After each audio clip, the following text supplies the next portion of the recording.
নমস্কার দর্শকবৃন্দ, তো এখনকার সব থেকে বড় খবর এটা হলো যে সুপ্রিম কোর্টের নির্দেশ মেনে কিন্তু ডিএ বন্টনে দ্রুত পদক্ষেপ নিচ্ছে রাজ্য, অর্থাৎ রাজ্য সরকারের তরফ থেকে কিন্তু দ্রুত আপনাদের কিন্তু ডিএ দেওয়ার প্রস্তুতি চলছে এবং সেই প্রস্তুতি কিন্তু নবান্নের তরফ থেকে নেওয়া হয়েছে।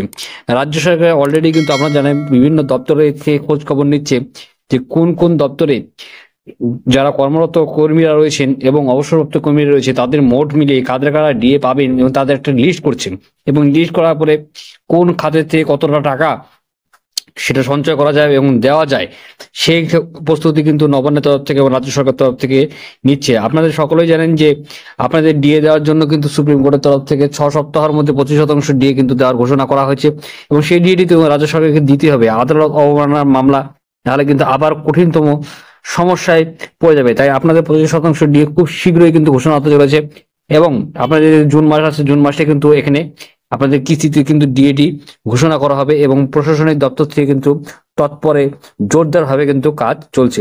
তো আশা করছি আজকে আপনার ভালো হচ্ছে, লাইক করবেন, শেয়ার করবেন, চ্যানেল সাবস্ক্রাইব করে পাশে অবশ্যই ক্লিক করুন। জয় হিন্দ, বন্দে মাতরম। ধন্যবাদ ভিডিওটি দেখার জন্য।